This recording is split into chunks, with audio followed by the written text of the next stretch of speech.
Live. So let's press the button and do the thing. All right, I'm pressing the button. Here we go. Awesome. And I'm pressing the other button. Waiting. I think we're good. Yes, we're good. Hello. Hi, everybody. How are you? I hope you're doing well. It is Monday what is it? Monday the 18th of October. Wow. Okay. And we're back again for another Writer Next Door Monday stream. Streaming today to both Twitch and YouTube. YouTube, say hey to Twitch. Twitch, say hey to YouTube. Zoom, well, we'll connect back up with them on Wednesday for the Writer's Chat. But for now, it's just us. And tonight I got a good one for you. Tonight, we really got something exciting. Tonight, I want to talk about red flags. I want to talk about reasons why you're getting rejected. I want to talk about reasons why you're not selling very well. I want to talk about reasons why you're not getting any reviews, or if you are getting reviews, they're not so great. And I want to tell you what you can do about it. This is a topic that I don't see enough people on social media really covering. They talk about rejection as part of the business, and it is, and that's fair. It should be talked about. They talk about how you need to have reviews and praise the algorithm. All hail the algorithm. They talk about how important it is to get, things moving and have a support network. All of that's true. But I don't see nearly enough people, especially people with some kind of authority, like actual authority, some kind of actual experience, people who genuinely should be talking about this stuff.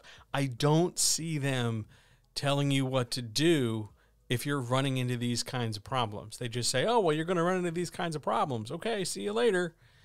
And I think it's really wrong. I think it's really bad to do that. I think it's incredibly harmful collectively to the writing sphere as a whole when the people who have information choose to withhold it so that other people can jump through hoops, or so that there's a guessing game or a weird kind of power dynamic where I know something you don't. And I think we would all do better. I think loads of writers would feel more encouraged. I think loads of publishers would feel somewhat relieved. I think loads of editors would have employment. I think the rising tide would lift so many ships if we were just straight about what happens with red flags, and we were straight with why things get rejected and what to do about it and how to do whatever it is you need to do about it. Because I think one of the big stumbling points for writers, whether they're not even done writing yet, but they're worrying about the next steps, or they've done all the writing and now they're just finding new and exciting ways to get like really, really overwhelmed in the publishing process. The big obstacle is nobody's talking about the problems. Nobody's talking about like, well, why you got rejected. Why am I not selling well? What's going on? They just hand you a form rejection letter, or you're met with like internet crickets when it comes time to get eyes on your sales page or eyes on your content. It's just this great unknown that you, the writer, are somehow supposed to just know how to surmount. And I think that's really garbagey. Yes, I'm on YouTube, so I'm really trying today to like not anger the profanity gods. So for now, we're just going to use the old-fashioned polite language and really just tell you that it sucks hind teat when you have an opportunity, when you have an expertise, and you withhold it from writers. Because honestly, does it really put you out? Is it really a problem? Does it really mess up your day to take an extra 10 seconds and explain something to somebody? Are you so, I don't know, busy or special that you can't do better than a form rejection letter or a brush off answer? I want to do better than that today. I most definitely want to do better than that. And I've got together here 2, 4, 6, 8, 10, 12, 14 really different red flags across all different kinds of publishing. Now, some of this stuff is going to be more specific to traditional publishing, but some of this stuff applies just as much to self-publishing. And I'm going to have to trust you, the listener, to be able to discern, okay, here's the red flag. How does it pertain to me? Because all of these red flags are going to cross all the boundaries in terms of how we're publishing. These are not necessarily hyper-specific to just one kind of publishing. They might be more common in some kinds of publishing than others, but all red flags are pretty pervasive. They're everywhere. And they happen to a lot of authors. And by and large, these are fixable things. It's just that the fixes aren't always straightforward, simple, super immediate. Sometimes they take some hard work. And I got to tell you up front, you're maybe not going to like some of the solutions I'm going to give you. So I'm going to give you a blanket solution up top that's going to be true for the entire duration of what we're talking about. With any of these red flags, any of them, if you really want to get better about it, do something about it, make a difference, stop running into the same problems, the best thing you can do is get an editor.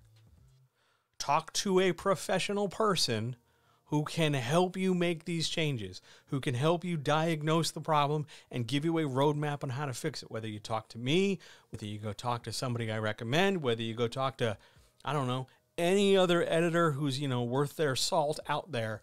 I want you to go hire someone. Now, if you're the sort of person listening to this right now who is got that vein in their forehead throbbing because, they don't need an editor. No, they know best. Well, then this recording is not for you. And you know what? Have a great day. Enjoy your time.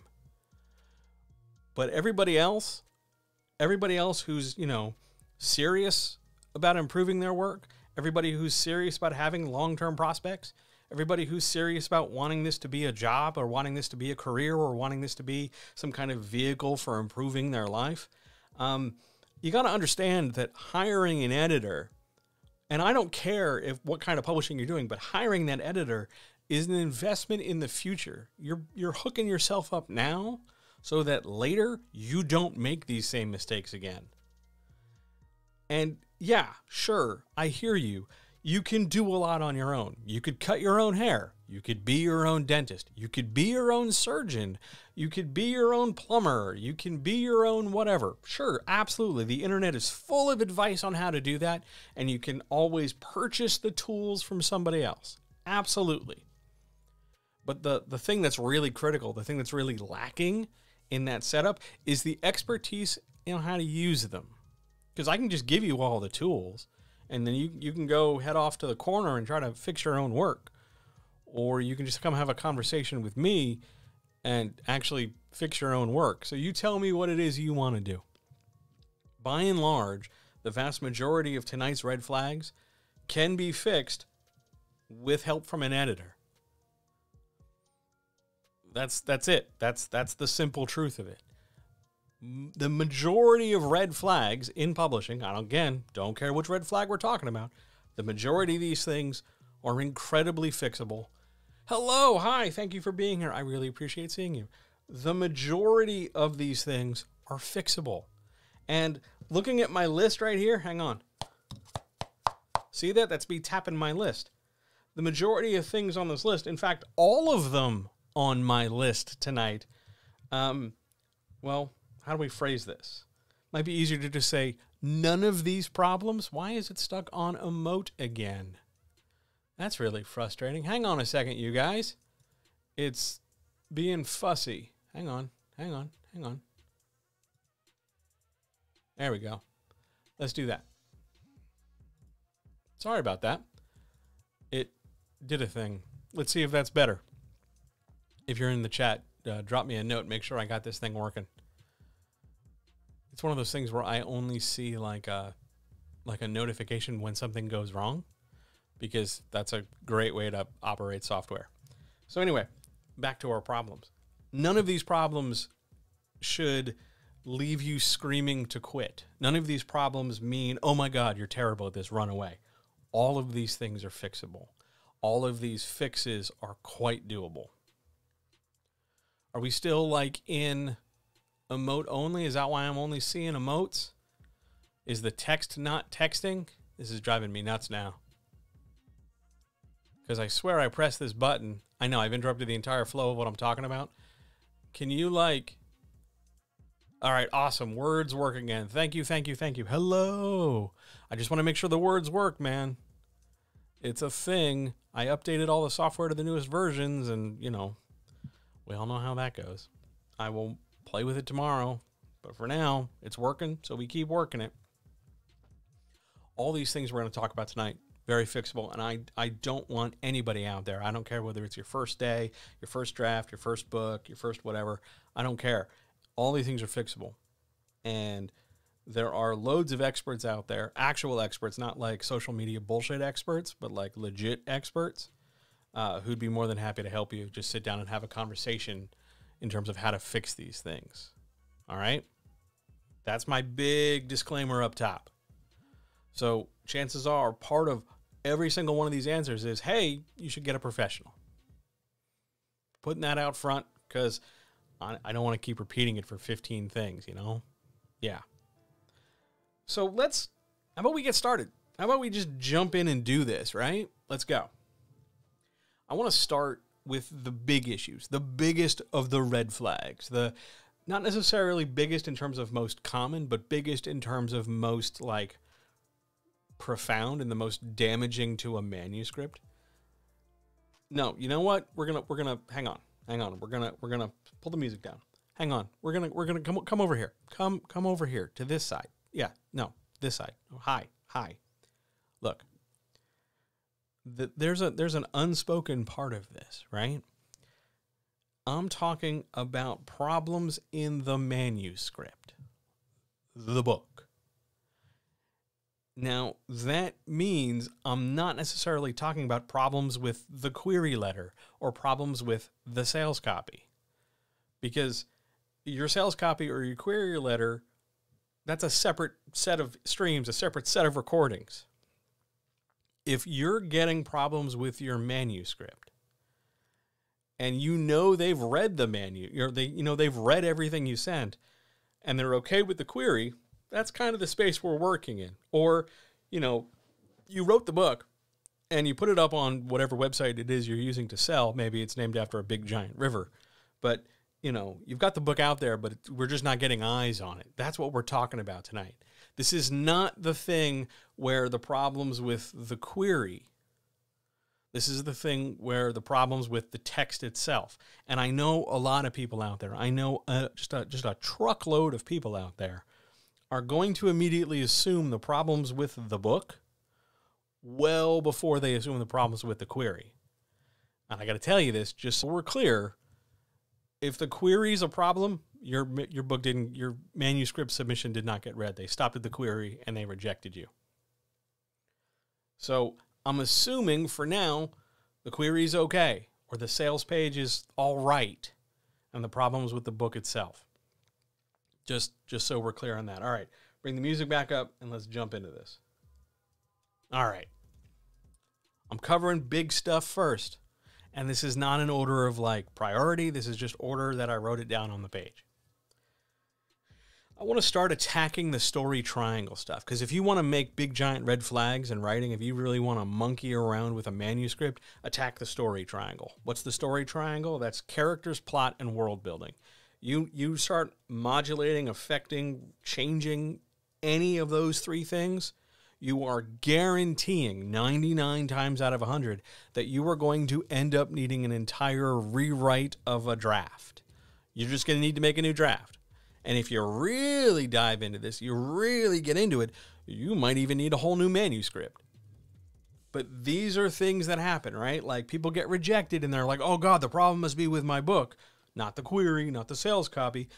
And those first two things, query and sales copy, they should be your first stops here. They should be your first checks to see how things are. But there's other material to cover query and sales copy. Not sales copy yet. We'll probably do that next week. But for now, we're just assuming the problem's in the text. How would you know the problem's in the text, you might be asking? Well, you get a professional who can actually give you help. Not another beta reader, not another writer, not some rando from a hashtag. Just an actual professional. Because at this point, we're trying to do this professionally. We're trying to do this with the maximum amount of education and skill available to us. And if we're really trying to make a go at this, why wouldn't you go to an expert? Unless you were, I don't know, cheap as all hell, afraid of what they're going to tell you, or you're not really as serious as you say you are about it. You tell me which one it is. I know which one I tend to see, but we're bringing in a pro, and we're talking about some expertise here. When you start attacking characters or your plot or your world building, the vast majority of the time, you're going to end up having to do such extensive changing and rewriting, an entire draft is warranted. This isn't like some of the other items on our list where we can kind of plug and play and just pull a scene out and rewrite a scene and stick it back in, or we can control, mass find, replace a certain detail. We're talking about big foundational stuff. And if it helps you to think about this in terms of a house, right? Like if you're knocking out the foundation of a house without too many other supports holding the house up, your house might fall down. Granted, I am not an architect nor a builder, but I've certainly done my fair share of Minecraft and The Sims. So you got to stretch with me on this house metaphor a little bit, but if you're going to attack the foundation, understand that you are affecting the support upon which everything else is built. You hit that story triangle, you start playing around with stuff, you are going to run into situations where the best solution is new draft time. But I want to break it down even further. I don't want to leave you with this idea of just like anytime you touch the plot, the characters of the world, there's a problem, because that's not what I'm talking about. I want to give you concrete things that are most definitely big, giant, wave the red flag, all right? And I'm starting with characters because it's a John stream, and of course I start with characters, right? Characters. The biggest, right? The absolute biggest. Probably most common, but certainly most critical issue with characters in a manuscript that leads that manuscript to be rejected or poorly reviewed or ignored or whatever is that your character, principally your main character, when I talk about character, I'm talking about your main character, your protagonist, your point of view character here, right? When your main character doesn't have any agency, you have just stonewalled your story. It doesn't matter how cool your stuff is. It doesn't matter how interesting or novel or unique your story idea is. If your character doesn't demonstrate agency, if your story doesn't benefit from your character having agency, what the hell is anybody reading it for? Now, if you're listening to this and going, hey, but what's agency? I heard about it, but I don't know what it is. Here's what it is. Character agency is the ability or the opportunity for that character to make choices and take actions so that the story advances because of their decisions. They have an active, invested role in moving things forward and moving things along. They choose to do stuff because they think it's going to forward them or move them closer to their goal. They go do something about it and the story moves forward. They are not forever waiting for somebody else, usually at the end of a chapter or the end of a scene, to go, hey, look, the building's on fire. And then I guess the next chapter starts with the building on fire. They're not forever waiting for other people to do stuff. They don't feel like a passive tourist in the story. You see this sometimes in romance novels where the main character is just supposed to be this sort of mousy, quiet, like regular, everyday kind of person. But the person they're in a future relationship with is this, usually it's in hetero romance, it's the woman who's very mousy or quiet or shy. And it's the guy who's this big force of nature with his stubble and his troubled backstory and his, infinite wealth or super charm or whatever, where the world just sort of spins around him, and the protagonist character is just yanked along for the ride. That sort of thing is what I'm talking about. The idea that your main character could be taken out of the story or ignored, and the story wouldn't suffer as a result. Your character, your main character, your point of view character needs agency.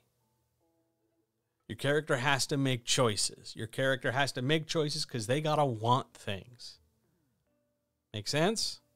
If not, what are we reading this story for other than to see how clever you are and how quickly you can, using a variety of languages, masturbate on the page? Like, what's the point here? Your character needs agency because that reader, whomever they might be, whether they're somebody who's going to pay you money for this book or whether it's somebody who has paid money for this book and they're going to leave you a positive review so that other people will pay you money for this book, your reader is trying to relate to this character. Now, I don't know if you know this, but the vast majority of your readers, whomever they might be, are beings who in their life have to make choices. And they're looking for that same sort of opportunity in the characters. I make choices, the characters make choices. See, we're not so different, you and I. That's the kind of relationship we're trying to establish.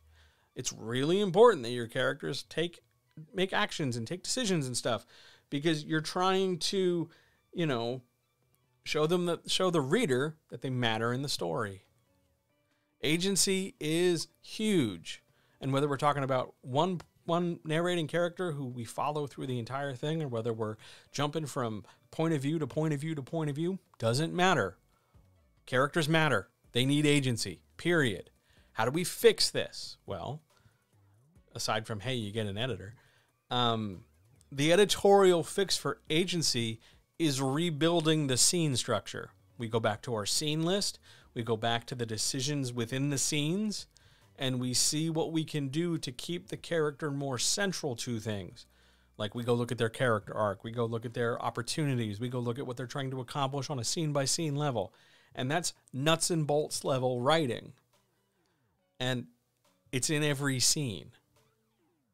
You check every scene. I'm going to say that again. You check every scene. Now, some scenes are going to be more apparent, like, oh, there's definitely no agency here, versus other scenes where there's going to be tons of it. And yes, there are going to be times where sometimes you want your character to be reactive, but it should not be the norm in a story. Because the flow of story dictates that the majority of it is enforced, led, and catalyzed by the character taking action and making decisions. So we go through paragraph by paragraph, scene by scene, word by word, page by page, all the way through to make sure that your narrating character is exhibiting the ability and opportunity to make decisions and do stuff. It's a big deal, so we treat it like that. Maybe you wouldn't be surprised the number of rejections that come entirely from the fact that your character conceptually sounds cool but doesn't do anything in the story. You see that in romance novels, you see it in sci-fi, you see it in fantasy, you see it wherever somebody's spent a whole lot of time either writing an author insert character or trying to come up with the most badass of badasses, and they kind of forgot to make them relatable. Agency really matters. Agency is a big deal. Please, oh please, oh please, have some agency. Let's go look at the other one. Let's go look at the other major character-related issue. And you don't really see this so much in romance, but you're going to see this in science fiction. You're going to see it in fantasy novels. You're going to see it even in detective stories or adventure stories or loads of other places. Your main character needs to be challenged, like actually challenged. Your character should have to like break a sweat. That's usually how it's referred. Your character should have to break a sweat in the story. This is not a case where you say, oh, well, there's 20 guys coming through the door, because that's not breaking a sweat. That's just the potential of 20 people coming and attacking. You break the sweat, the character has to exert some effort when the 20 guys come in through the door. If you end up saying something like 20 guys charged through the door and 5 seconds later the fight is over, the character did not have to do a lot. challenge for a character should scale over the course of the story. You know how you're playing a video game, and as we get further and further along, the difficulty sort of ticks upward, and we go from like just regular fights to like sub-boss fights to main boss fights, then we go to a next level, and so on and so forth, and things get harder as we go because we're trying to, shape the story so that we have a curve to our difficulty, because our challenge should rise, our challenge should increase, our character should have to do some stuff, take some actions, use their agency, use their skills in order to advance. When you don't challenge your character, it's really boring, and it does not make your character look hyper competent. It makes you, the writer, look hyper incompetent. Maybe I'll say that again. When you're writing whatever it is you're writing, and you're not challenging your character, you are not making your character hyper badass. You are demonstrating that you just don't plain know how to write things.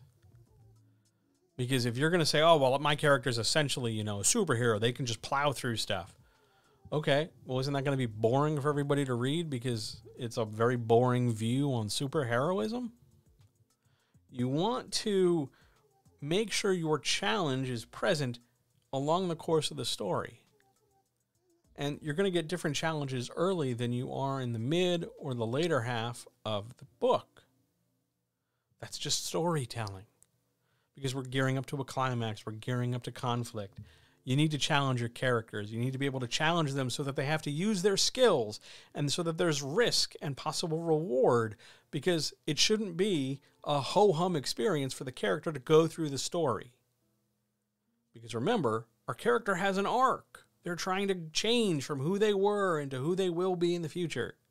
They've got to grow, and in order to grow, they need to be challenged, because nobody's going to grow without some kind of effort.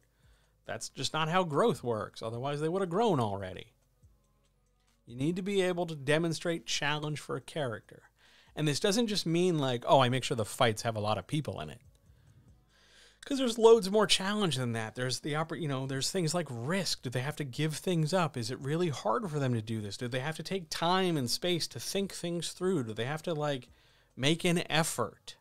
It isn't only action scenes I'm talking about here. It's any time where they have to kind of step out of a comfort zone, apply a skill, apply an idea, take a risk, jump into the unknown. Anything like that qualifies as a challenge.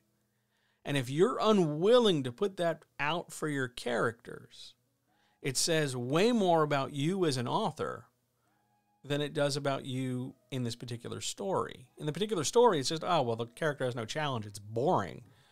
But if you're unwilling to challenge your characters, if you're consistently not making them have to do any work, it suggests a kind of timidity, a kind of fear, a kind of disinterest in evolving as a storyteller.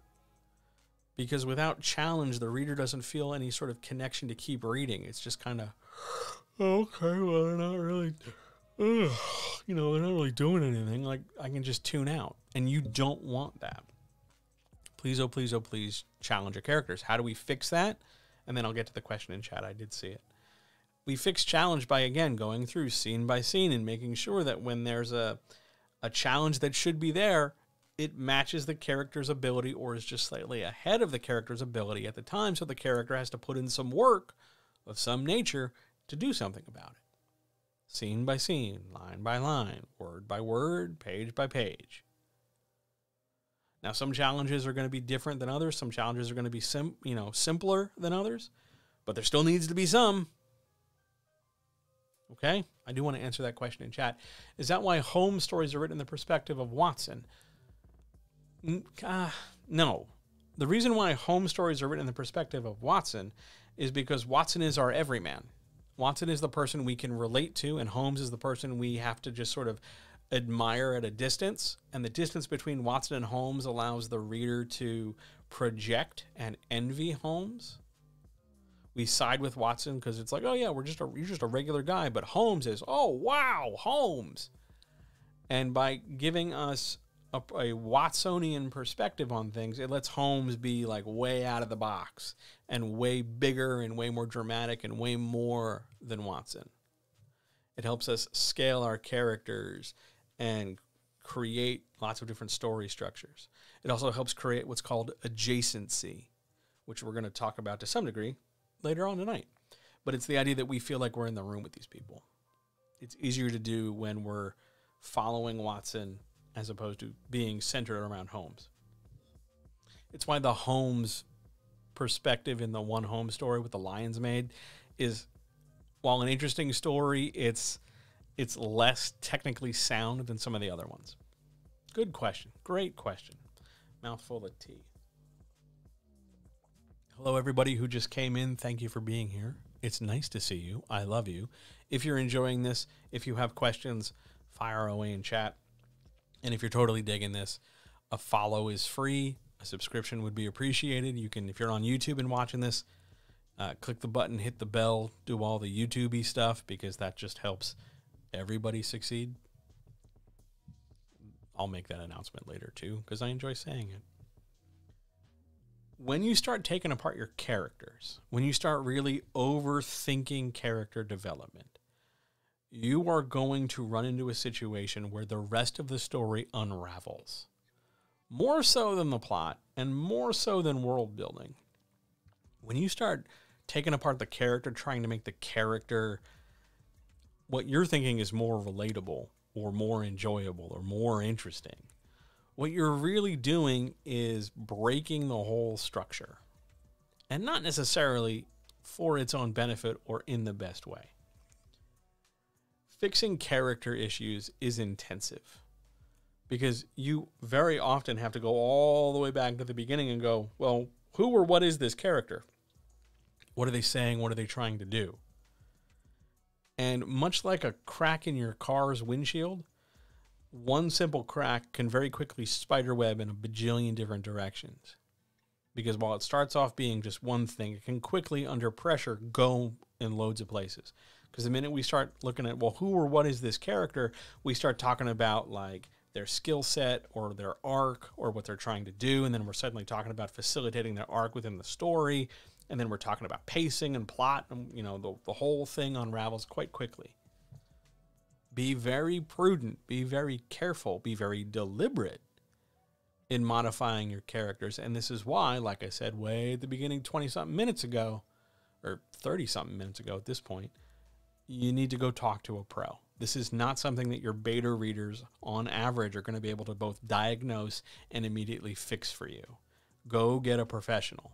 It's going to make a substantial difference. Well, let's assume your characters are okay for now. Let's assume it's not a character issue. Let's assume it's a plot issue. What happens when we start monkeying with the plot? Well, the first thing that goes out the window when you start taking apart your plot is the reader's general attention span. Because the plot is sort of the big thread that the majority of the story follows. It's the flow of your story, although maybe flow is not the best word. But it's the big thing that's moving the story from page 1 to page whatever. When you start taking apart the plot and you start looking at, well, maybe I can make it more dynamic. Maybe I can make it more this or more that. You run into the two big problems, the two big red flags around plots. Complexity or simplicity. Because the majority of people who come in and go, oh my God, my plot's the problem, I'm going to fix my plot. Instead of sitting in the middle of that bell curve of just working the plot and thinking it through some more and coming up with some more bells and whistles, what they instead do is suddenly go to the extremes of the bell curve. They're going to make it way more complex, add way more stuff, way more backstory, way more conditional, this is related to this, related to this. They're going to complicate the hell out of it because they think by adding more stuff, it's going to be better. And that's not always the case. You can have more stuff. There's nothing wrong with having a lot of stuff. But if you're just putting stuff in there to put stuff in there, it's sort of like when you clean your room, you just dump everything in the closet and hope no one notices that your closet is bulging. It's not the same as actually like sorting everything out, putting everything where it needs to be, and straightening and neatening the room for whatever the room's purpose is. Hyper complexity in a plot, adding all these extra bells and whistles, making sure all this stuff is stacked in like an elaborate Jenga tower or house of cards, just making this Rube Goldberg machine of a plot, does not indicate a real a real strength in writing. It doesn't. It doesn't mean you're cooler or a better writer or that you're going to be more successful. It just means you can overthink and complicate a thing. And if you're anything like me, you really don't need more people telling you that you're overthinking or overcomplicating things. You're already aware that you do that just by breathing. So, complexity in a plot's a huge, giant red flag. How do we fix it? You strip the plot out. Break it all the way down. Figure out what conflict sits at the heart of it. Like, what's the challenge? What's the big question posed by the plot? What's the big mystery, unknown thing? What's the danger? What's the hard thing the character has to deal with? What's the conflict that's going to drive through this story?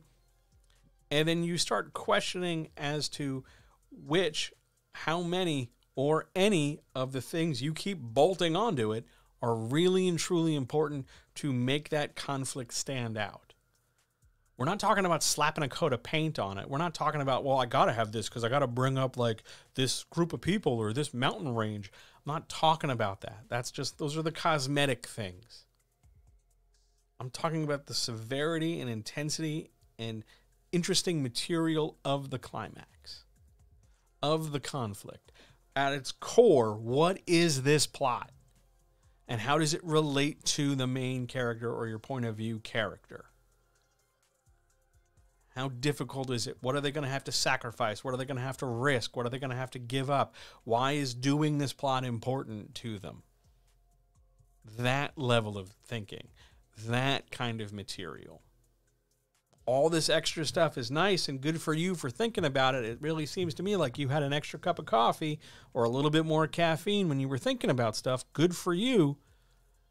But if you have all this elaborate complication and an underdeveloped architecture beneath it, it's sort of like, yeah, you totally went to the gym and totally crushed it, bro, but you've completely skipped leg day. And you're all like lats and tries and buys, and you've just skipped quads and hamstrings. And it's this big top-heavy person on little chicken legs. So don't do that. Overcomplication is not a sign of better quality writing. It's more a sign of the writer's just trying to come up with more stuff. And I get it. I do. I really do. I understand. I talk to a lot of writers. I talk to a lot of publishers. Everybody knows. They don't always admit, but everybody knows writers are so often guessing at what they think a reader wants. Well, let me tell you this tonight. Let me tell you this so that you can feel a little better. It's not about guessing like we're trying to guess what's behind door number 2. What that reader wants, whether that reader is an agent, a pimp, an editor, a regular consumer, your mom, whomever, what that reader wants to see on the page is your certainty, your decisions, your idea that, hey, this is my story. This is what it is. I've decided this already. Follow me because this is interesting. There are loads of other stories that go in loads of other directions that could deal with loads of other things, and I could have taken the story in 100 bajillion other directions. But instead, what I've done is made these decisions, described these things this way, put this kind of movie in your head. Follow me, because that's the kind of story you're telling. Have that kind of certainty, have that kind of surety and confidence, and your reader will stay connected to your story. That doesn't come easily, it doesn't come quickly, but it comes over time, and presumably it comes with support. So please, make sure you have support. But complexity, that's only half the story here. That's only half the issue. Because sometimes people go the other way. And instead of making this big, giant, bloated thing with all these complications and the candle burns the string so the scissors fall, so the rope pulls, so the pulley lifts, so the bowling ball falls down kind of stuff, what they do is they go the other way. And they have a really simple plot. A too simple plot. A plot that in fact ends way too easily and way too quickly. And it so often lacks sufficient challenge because it's over too quick. And then for whatever reason, we have this remainder of the story, however big it is, where we either introduce a new plot or we're just kind of all twiddling our thumbs, not really doing much, but we're definitely reading something. It's filler. It's just kind of there. An overly simple plot that's over too quick really screams, like big, giant neon airport arrow screams, that the writers terrified and didn't want to go into much detail because they didn't want to upset the reader. They just didn't know what was going on. So they just kind of like did it. And then, oh my God, please, please, please, please like this. Oh my God, it's a bomb. It can go off at any second. And that's really not the case, like at all, like ever. And even when writers swear up and down, oh, it's not like that, John. I just know the complexity is really bad, so I'm taking it the other way. Well, you've pared it back too far. There's a really big middle zone here in our bell curve of complexity. You don't have to go hyper simple. You don't have to go hyper complex. There's a whole gray area in the middle worth exploring in terms of a proportional match between challenge and urgency and conflict for a character. Here's a problem. It's a big deal for this reason or reasons. They're going to have to do this thing or these things in order to resolve this issue. And that means they're going to have to possibly lose or gain XYZ things. That's the basic formula that sits underneath this stuff. Does that make sense? Do you understand? Or is that coming across clearly into this microphone and out into the world and then into your ears? You don't have to try and make it extra complicated. You don't have to try and starve it for simplicity. There's a whole big middle.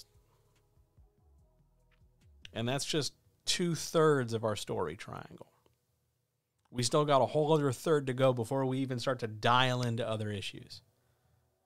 I'm going to get another mouthful of tea, and then we're going to attack world-building red flags. All right? Questions? Anybody? Hello, viewers. It's nice to see you. Thank you for coming. Hello, YouTube. Hi. Nice to see you. Thank you for coming. I hope you're good. Did you have a nice Monday? Stay out of trouble? I hope so. It's cardigan season here. I actually legit took my cardigan out of the closet. I had it on. I'm wearing my second business hoodie right now, so you know I'm serious. But yeah, apparently it's the fall season here. So, ugh. But hey, at least I got the cardigans out, so I'll be comfy, and the cats love them, and that's really all that matters, right? Shall we attack the world building? Shall we keep moving on? Yeah, I think we got to keep moving on. World building. Oh, man. You're going to see a lot of these red flags show up in fantasy novels and science fiction novels, but they're present everywhere. But they're most frequently seen in science fiction fantasy, particularly as we get into the big, giant epics. Like, you've broken the 100,000 word boundary, whether by a little or a lot. That's where you're really going to run into these problems. That doesn't mean everybody who does break 100,000 words has these problems, but, you know, when we're talking about somebody with a giant jacked up super story that's probably 2 books or 3 books, or it's overcomplicated and there's just a ton of stuff going on, yeah, you're going to run into this. And you can run into it in any other story too. It's just very common elsewhere. Your biggest world building red flag that will absolutely, positively, without a doubt, lead you fast track to Rejectionville or Low Salesville or Poor Review City. I should probably have come up with better names for those things. You've got a hyper-detailed world with no real material connection to it for the story. Like, you're just describing things in your world to describe things in your world. The reader, whomever they might be, whether regular consumer or traditional publishing professional or anybody in between. If you start naming details to them, if you start giving out like, hey, here's the name of this, here's the name of that, here's this group, here's that group, here's this thing they do, here's that thing they do, you start dropping all this stuff, they're going to assume it's important because you keep talking about it. And after a while, they're going to very easily get oversaturated with all these things, and they're going to start looking for or asking for or expecting that, hey, you've mentioned like 22 things. They all have to relate either to each other or the story, right? Because otherwise, why are you talking about them? They are not necessarily just going to conclude that, oh, I should be impressed because, you know, you, the author, thought of all this stuff. Wow, you're so great at this. I mean, if that's the case, I can definitely recommend far more pleasurable and productive things that you can do to get the same sort of praise. You know, like you can start an OnlyFans or something, or a Fansly. But by and large, a hyper-detailed world without merit, without any kind of substance to it, where it's just kind of like, I'm making stuff up and everybody loves it. Generally, those problems tend to slow the plot down because you got to stop everything. Hey, everybody stop. I got to detail this whole like continent or volcano or city or corporation or whatever. Everything stops while I explain to you the history of like this car. And you just don't need to. Yeah, I get it. It's interesting to you because you made it up and you have this super cool idea in your head and it's going to be awesome one day when, you know, some streaming service is like, here's a truck full of money. Go make your thing a reality. Yeah, slow down. Oh, hold up there. You're just you making this thing. How about we just put the movie in the reader's head for now? You start piling on all these details. They're going to assume they're all important. They're going to start juggling all these things, trying to piece them together like puzzle pieces. And if you don't need them to, and they don't know better, the reader's going to feel frustrated. They're not coming to your book by default going, I'm looking forward to telling this writer that they're very creative. In traditional publishing, what they're looking for, whether they are your pimp of an agent or a publisher or an editor or somebody in between, what they're looking for is a product they can sell that they believe other people will purchase if they make that material sound attractive in certain ways.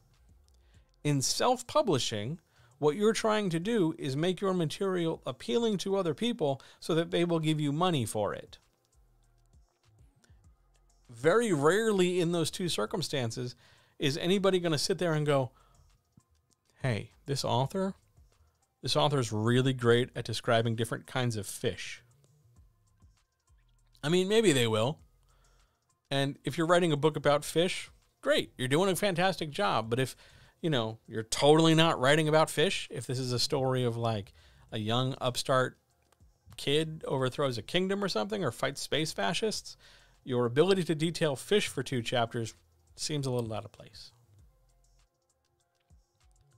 Hyper detail very quickly gets very masturbatory and gets very sort of like over the top and congestive.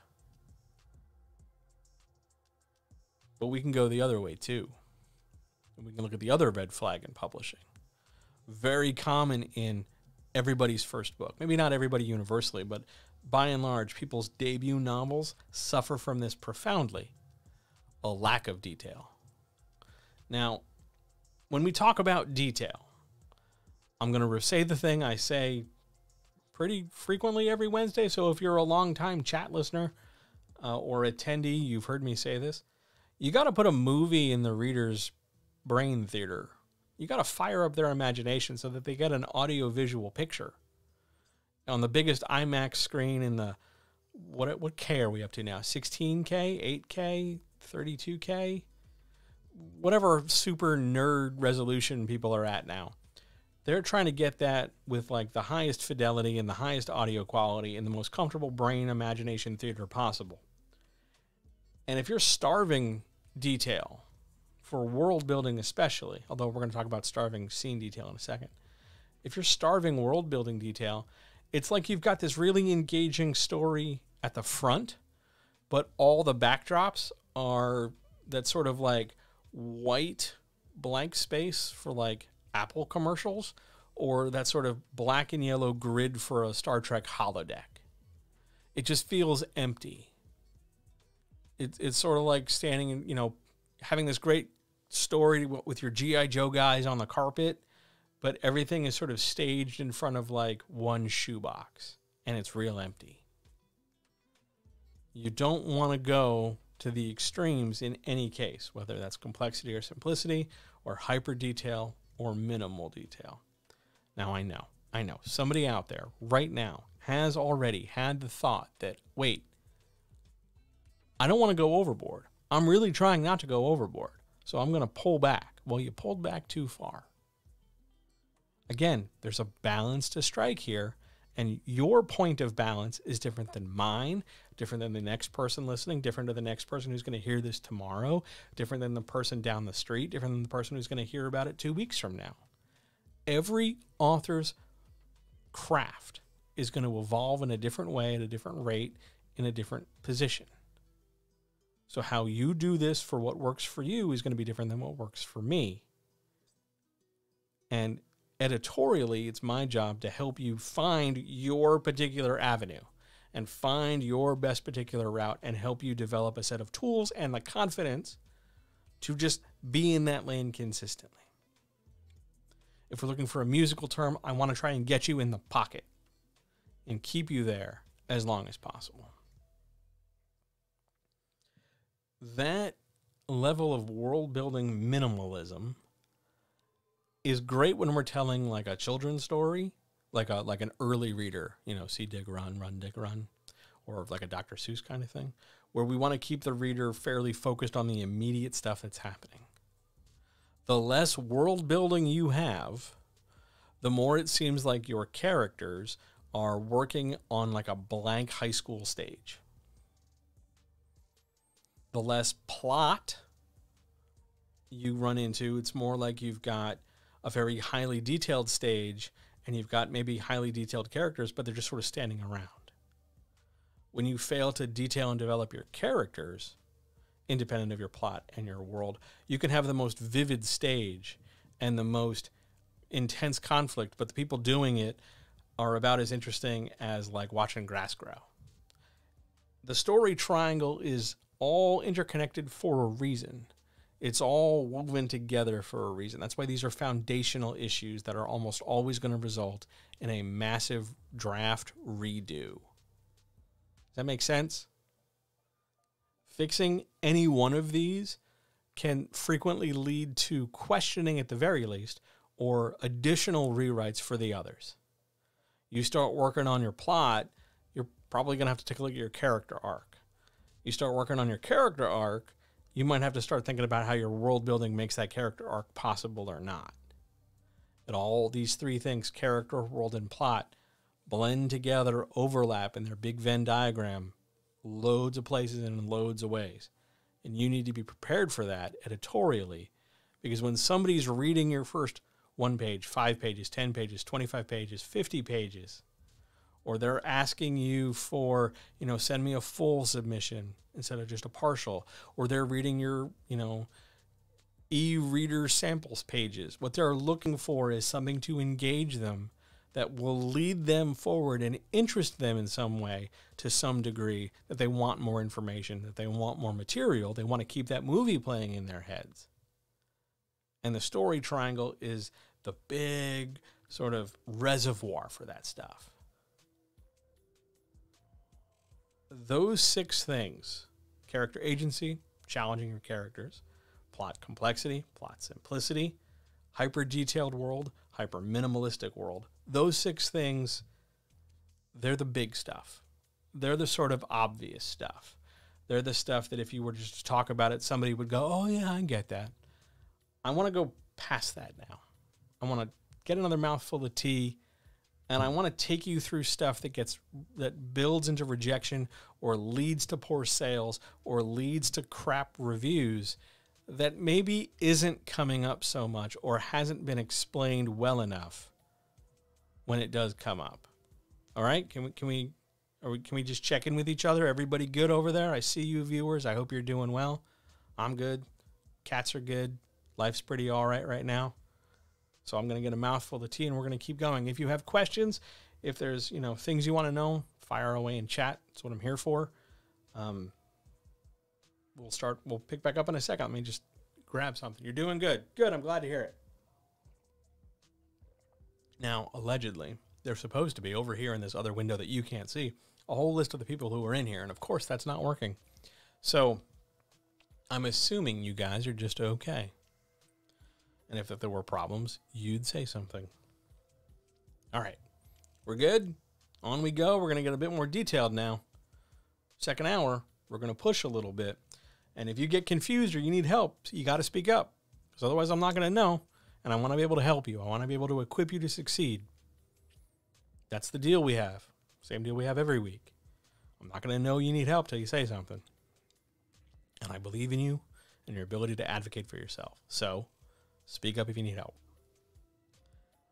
The next thing on our list, the next big red flag, you would definitely say something. Well, that's all I can ever ask, Cam. All I can ever ask is for you to speak up when you need something. It is a life-critical skill. Our next big thing, our next big red flag. Oh, man. I know for a fact this is something that's been talked about on social media, but I have never seen somebody else explain like, hey, here's how you do it. Here's how you deal with it. So I'm going to tell you how to fix it. A lack of a theme or an unclear theme will get you rejected. If you don't have a theme, or the theme you swear you have isn't really a theme, or it isn't really there, your story seems like a really nice thing to be told. Like, sit down on your carpet square crisscross applesauce and be told during story time what the story is. But if you want to build that relationship with your reader, if you want to establish the fact that, oh yeah, you can tell a story and make it connect to somebody and move them emotionally, you need a theme, ideally between 1 and 3 themes. There's nothing wrong with having 1. There's nothing wrong with having 3. There's nothing wrong with having 2. You need some themes. What is a theme? I know we've covered this, but we'll cover it one more time. A theme is a lesson, a concept that the reader can use your work as an example of. So the one I always use is like standing up to a bully, so that when they need to make a reference to standing up to a bully, they can think of your story. Or it's overcoming tremendous adversity and persevering. They can point to your story and go, ah, that's an example of that. That's a theme. Now, your theme doesn't necessarily have to be terribly complex. And it's totally okay if you have the same theme as like a billion other stories, because themes are pretty human experiential, right? We're all humans. We all go through these things. Your ability to key in and develop on theme and make sure that your story has structure to support a theme, like it's part of the climax, it's part of the build-up to the climax, it's part of the resolution, it's part of the first act, it's somewhere in the story more than just once. This isn't just like, the one little cherry on the sundae. It's more of a prevalent constant in the story. Your theme should matter, and it should be your character's journey through the story that best illustrates your theme. That's one of those things they don't talk about. You find a publisher on social media, they'll tell you that, oh yeah, you need a theme. Here's why you need a theme. Because it's going to help the reader, whomever they might be, relate to your character. It's one of the unspoken reasons as to why they should care about the character and why they should read. Because the journey they go on, part of that arc, although the specifics might be fantastic and specific to your story, they're going to go fight this person, they're going to go get this sword, they're going to go to this dungeon, they're going to do this and that. The specifics are all yours, which is fine and well and good. Tap into. If you don't have a theme and you can't decisively say, hey, this is my theme, or this is one of my themes. If you can't say that, the best fix is to come all the way out of the draft. Don't try and reverse engineer it and go, okay, I have this theme, I need to insert a scene about it. Come at it the other way and go, okay, what theme do I want to have? What am I trying to say? And then go through your scene list. This is why a scene list is really important. Go through your scenes and go, what scenes would illustrate some part, not necessarily the whole thing all at once, but some part or a cumulative number of scenes contribute to the theme. A little bit here and a little bit there and a little bit here and a little bit there, so that you can identify the theme as being present in the book. It's not going to just be all on one scene. It shouldn't be. If it is, it's going to feel like that scene feels either extra forced, like you just shoehorned it in, or the theme is going to feel underdeveloped because it only shows up once. And now, especially if that thing's a climax, it's going to feel like, oh my God, we're just getting real preachy all of a sudden. Side note, you know how people complain about, like, well, I love this book, but it got real political? You know that nonsense? Chances are that has something to do with the presence of theme. When people complain about that stuff, they're complaining about stories where the theme connects with some element of theirs, like they get the theme and they just don't like it.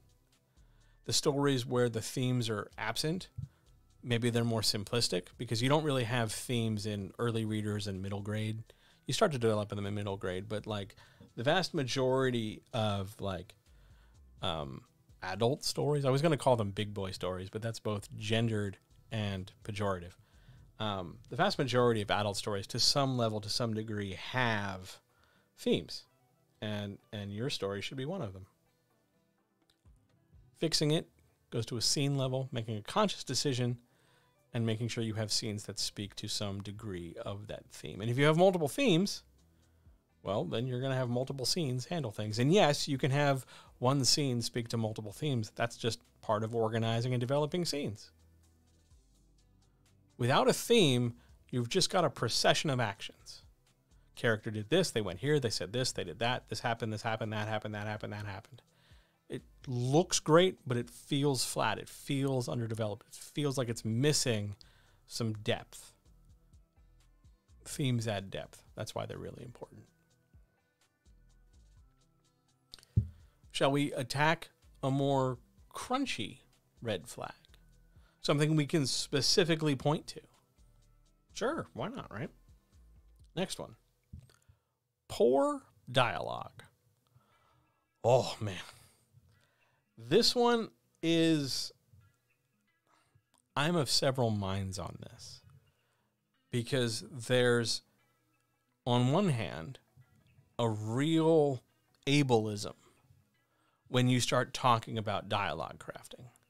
Because if you're somebody who has trouble with social cues or understanding speech patterns, or you have some kind of neurodivergence or disability or something where connecting verbally is difficult, the pat advice of, well, just listen to more people talk is not at all helpful and is incredibly ableist.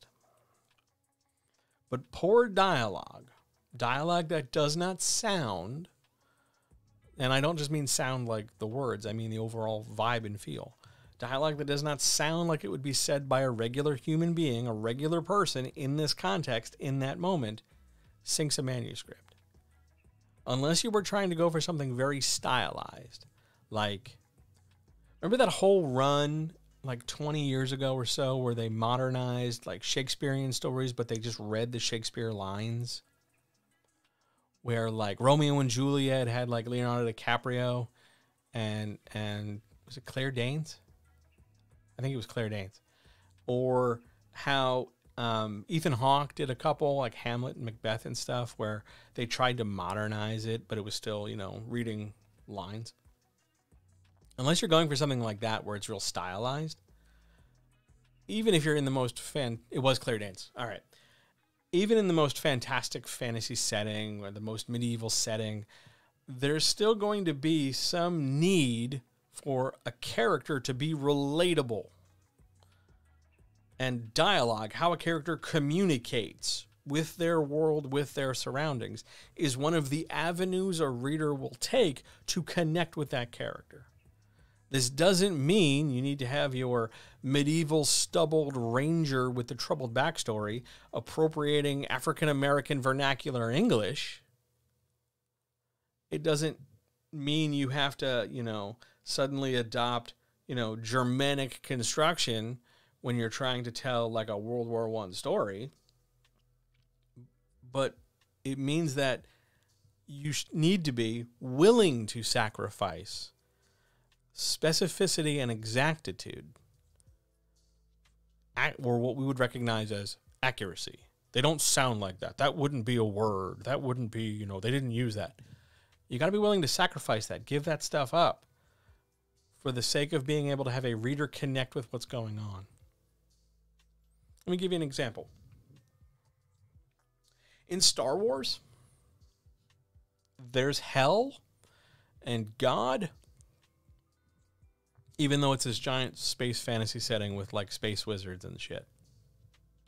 I know that because in the dialogue, people say things like, I'll see you in hell, and then they ride off on a Muppet.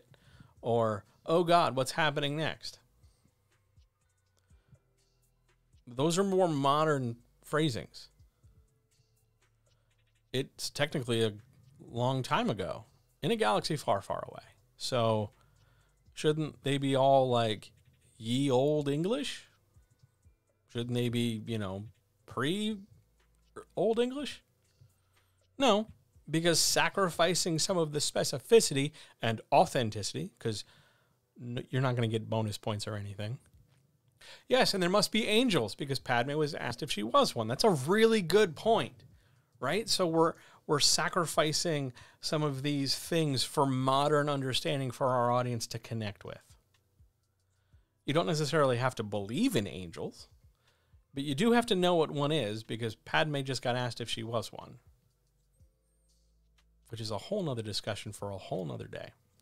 But all the same, your poor quality dialogue is making it hard for your reader to relate to your characters. And if your reader can't relate to your character, they're not going to keep reading. They're going to constantly feel like they're struggling to figure out what's going on, why they should care, and what happens next. Dialogue is one of the best avenues to make that fixed or straighten it out, because I don't know if you know this, characters do a lot of talking in a book. Whether they're talking to other characters, or whether they're expositing their thoughts, or whether they're in first person, or whether they're talking about their feelings, or you're just writing down what their feelings are, all that kind of personal expression helps a reader relate. Yes, one of the best tools for understanding dialogue is ableist. And it does come down to communicating with other people and trying to get a handle on social cues and trying to get a handle on social barometer and, mood and things. And that can be difficult for people. And it sucks that it so often becomes the only advice people get when it's like, well, how do I get better at my dialogue? They tell them, well, go talk to more people. Let me give you another tool that's a bit more you, the author, centric, as opposed to go deal with other people centric. Put yourself in that situation that the character is in right now. Whatever it is. They're at the moment about ready to fight the ogre. They're about to fly the space biplane and fight space fascism. They're going to go joust. They're going to do whatever it is the character is going to do in this scene, right?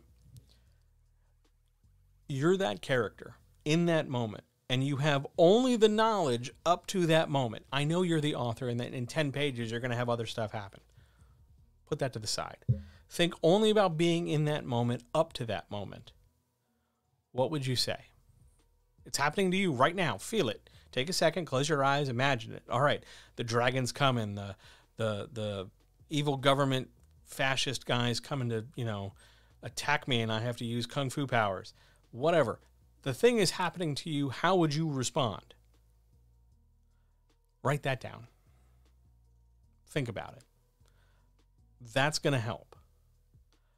One of the other points I want to make, I'd like to address specifically the very nervous writers out there listening to this, watching this, hanging out tonight, hey, hi guys, how are you? I'm going to say something, and I need to be really, really clear. And for the record, I am not individually calling out any single one person. I'm just making a blanket statement.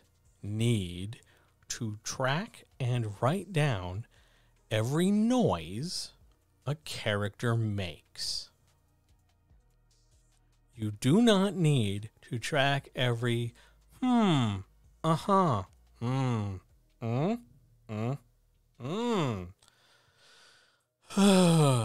don't need to track all the mouth sounds.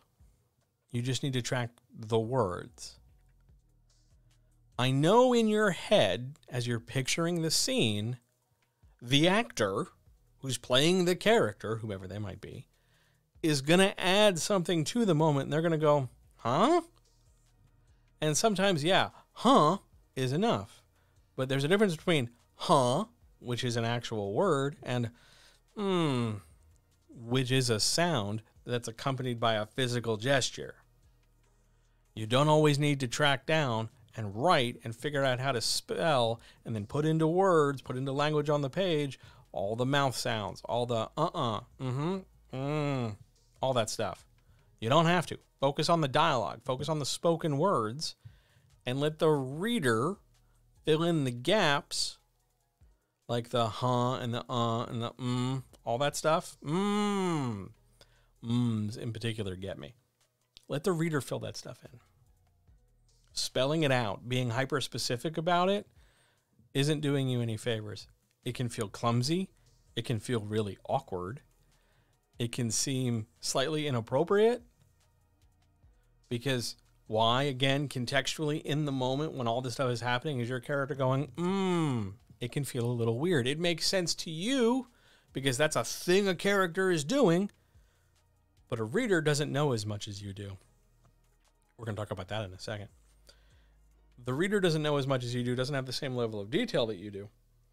So all this additional stuff, all this additional filler, it's not doing you any favors. Put your focus on the words. It's going to make a huge difference. Likewise, just so we're clear, if you're not writing, and I'm going to use this term broadly, but I think you'll understand what I mean when I say it. If you're not intending to write a sort of Ryan Reynolds Deadpool vibe, you don't necessarily want to start with dialogue. Maybe your first line should not be dialogue. Just file that away for later. That might come back.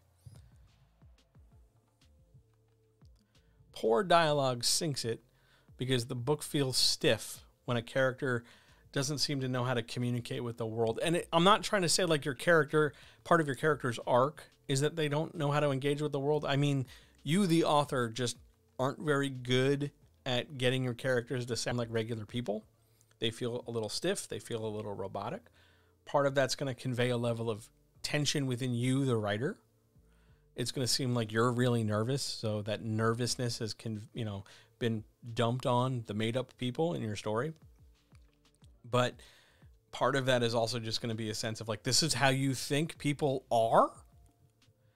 And sometimes yes, and sometimes no, but you don't want to, tie your hands together or limit yourself by having a reader make a snap conclusion when the problem's fixable.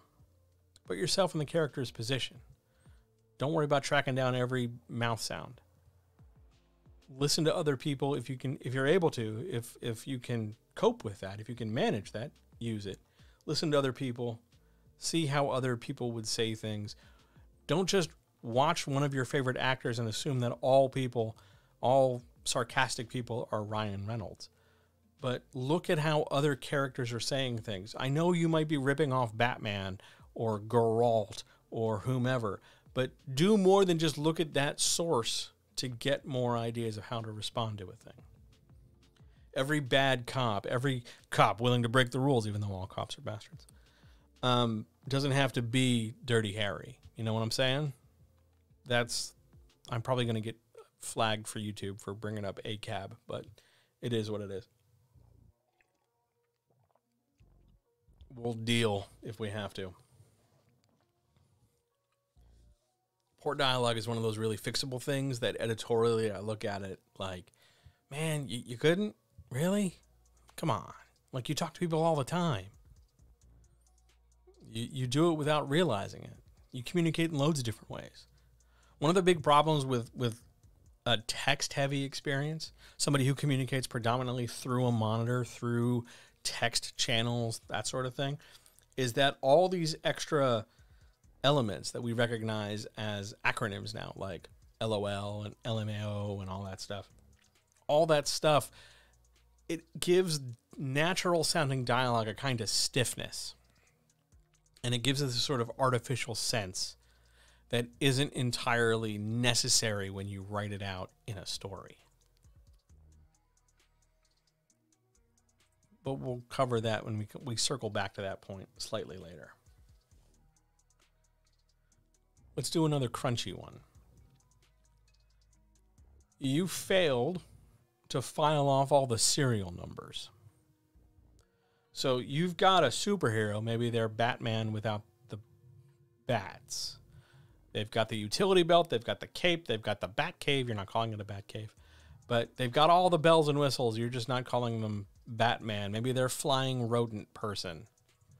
Or you've got a wizard detective who is not named Harry Dresden. Or you've got a local tradesperson who is not an Italian plumber. Batman without the bats is just a man. All right, well, then you've got a man who's infinitely wealthy and privileged, orphaned from his two parents, who has lives in a big old house over a cave system in a strange relationship with both a young boy and his butler. How's that? Does that help? But you've got this story idea, and you have failed to file off the serial numbers to the point where you are just taking the cliches of things, not modifying them sufficiently, and putting your story out. Now, I want to make a distinction here. You mean Tony Stark? Yes, I do mean Tony Stark. Isn't it interesting how these things all overlap? Did Tony Stark? Yeah, Tony Stark did have a strange relationship with an old man and a little boy. Huh. Funny how that works out. Anyway. I'm going to sit here and think about that now, because I was going to watch some Disney movies tomorrow after work, but now I'm conflicted. Back to our cliches. Back on track. Right, Linus? Back on track. You're a good cat. Back on track. Here we go. When you fail to file off those serial numbers, there's a difference between developing a cliche, developing an idea, and just putting a cliche down. Cliches, by and large, there's nothing wrong with them. You can use them. You can put them in there. That's totally fine. Loads of stories have cliches. No one, I'll say this so very clearly. Hang on, I'll pull the music down. Listen very carefully to me. No one is expecting you to write a story absolutely 1,000,000,000% devoid of cliches. If you can, great. But it's not the end of the world if you need a few cliches. The important point, though, is it's not enough just to have them. You have to be able to do something with them. Please recap everything. Okay. You should hire let's start at the beginning. You should hire an editor. You should, actually try to make all your stuff good. You should use the breadth of your language abilities. Is that fair? I'm coming back to cliches, though.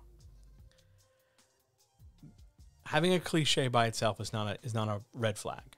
It's just a cliche. When you repeatedly bring in different cliches and don't tailor them or adjust them or modify them so that they fit your story, whether that's via subversion or, challenge, or you're making a statement about it, when you just roll out all the stock pieces, one after the other after the other, the story feels very generic because it's built on all the same things that everybody else has, and it loses a sense of personality. It loses a sense of individuality. And your story starts to feel and sound an awful lot like everybody else's story. And I don't know about you, but if I'm trying to decide whether or not I'm going to give you money for your book in traditional publishing, I don't really want the entirety of your story to sound like the entirety of everybody else's story. I need to be able to sell this book to consumers. So I need to know what makes your book stand out. I need to know what you've done different than everybody else. Likewise, in self-publishing, it's okay to have cliches, totally fine to have cliches. But again, what have you done with those story elements, with those contents, with those templates, with those patterns, with those cliches? What have you done to help your idea stand out from all the rest? That's really, really super important stuff. The problem isn't the cliche, it's the fact that you didn't do anything with it. You didn't challenge it, you didn't subvert it, you didn't question it on its face, you didn't poke fun at it, you didn't, show the exact opposite to disprove it. You didn't do anything with it other than just say, yes, that's a generic superhero cliche that just is in my story, and we all sort of take it for granted and move on with our day. Cliches will, by and large, when left unchallenged, unchanged, and unremarked upon, they will kill your story. Flat out. The fix for those cliches is for you to actually be a writer. And I don't mean to make that sound harsh, but it's the difference between using everybody else's stock equipment and just doing what everybody else is doing versus you jumping out on a limb and saying something you're meaning to say in a way you're meaning to say it. Breaking a writer of the habit of always leaning on and defaulting to baseline cliches is very challenging because it generally requires quite a few pep talks because you have to believe in yourself. You have to know that you're doing this and somebody out there is going to like it, not because necessarily of what the thing is, whatever X thing is. They're going to like it because you've made a decision and that confidence radiates outward. You're telling a story. This is your story. You own it. This is it. Here we go. Like my story, take it or leave it. If not, there's a billion other books on the shelf. Grab one of those, but this is mine. You need to be able to reach a point creatively, confidently, where you're not dithering as to how you're going to get these ideas out. You know what you want to say, maybe not exactly specifically, but you got a ballpark, you got a rough idea, and you're going to do your best to say it that way because you have this picture in your head that you're trying to relate to somebody else. That's important. And you should be able to step away from cliches or use them at most as a loose framework that you will later jettison, the training wheels that will come off your bike, the scaffolding that you will no longer use to erect your building, whatever phrase you want to use. You need to be able to junk it so that you can do your own stuff, so you can stand on your own 2 feet, so you can say, I'm an author. This is how I do what I do. That's really important. That's super important. But that also requires tremendous courage. Now, for a long time, from like 1992 till about 2010, the undercurrent in traditional publishing was that if you were leaning on cliches, you're not going to persist as a writer because you're just too afraid to individuate. You're too afraid to try harder. And that label of being cowardly, timid, fearful, that's a hard label to shake in traditional publishing. It's not quite a scarlet letter, but it's certainly a big sign. And thankfully, we don't really lean on that label so much anymore in publishing because it's disgusting.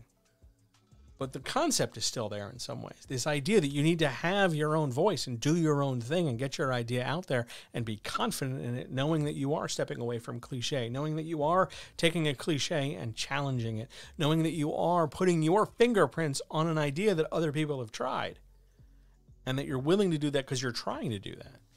That's what matters. Related to this is another one of those really fiddly things that you hear people talk about, but nobody really describes how to do it. And that's having a voice. You need to have a voice. You need a voice. Where's your voice? Your voice is weak. You need a strong voice. You need a clear voice. You need a clear and strong voice. Okay. What the hell are people talking about? What do they mean? Here's exactly what they mean. There's two different voices here. There's narrative voice and authorial voice. Narrative voice is the voice of the character in the story. It's how they sound. It's how the character or how the world of the character is relating the story to the reader.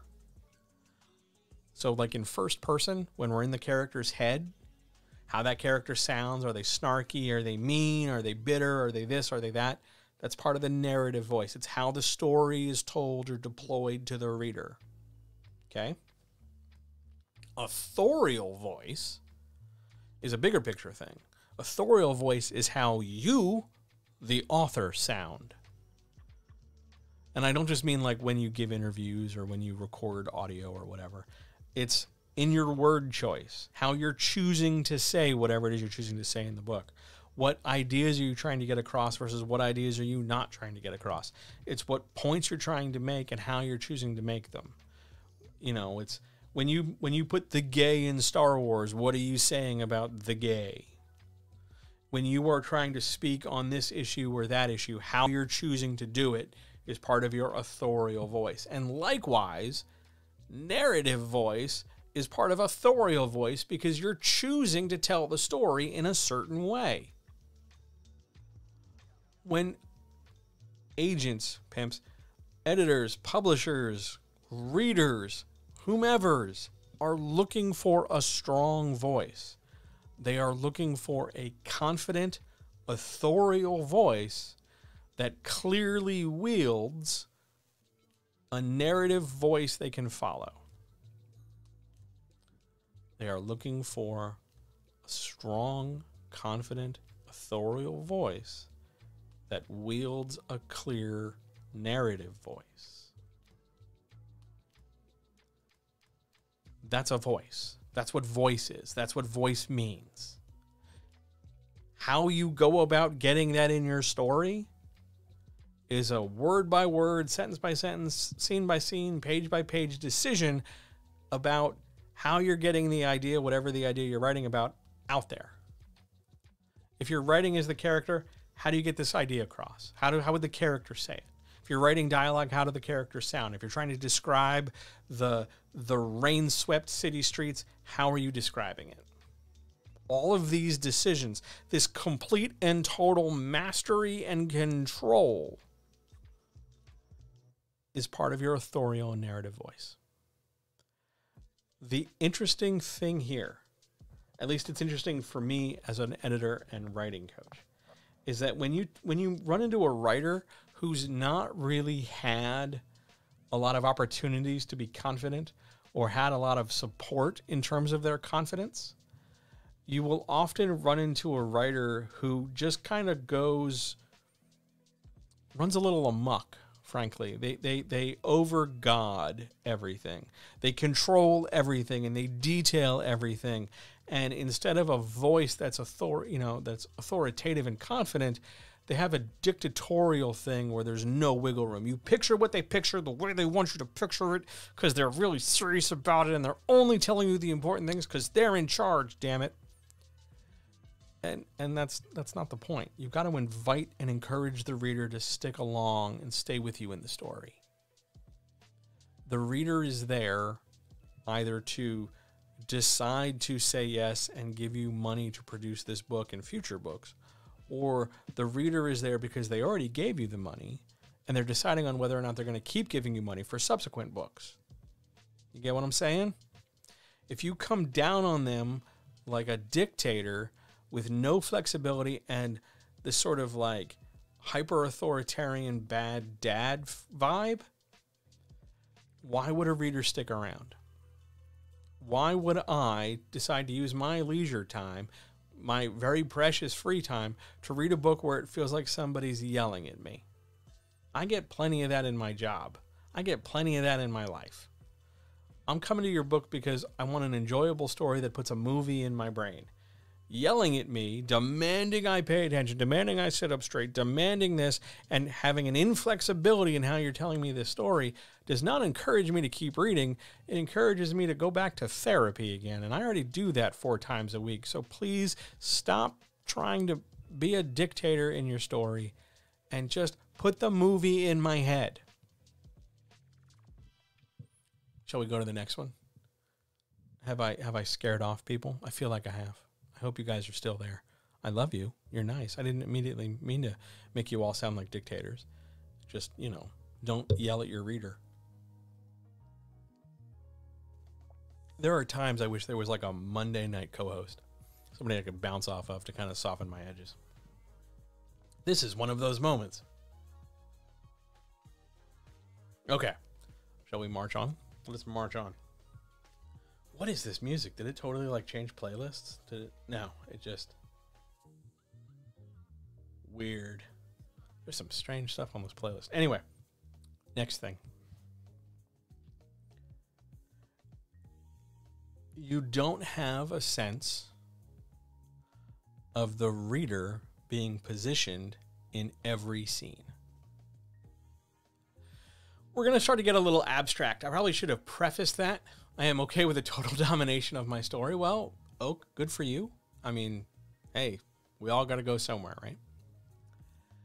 I should point out that the next couple of these are kind of abstract that I'm going to try and make more practical. And I can't say for certain I'm going to do this like perfectly the first time. So if I describe something and you don't get it, say so, and I'll take a second stab at it.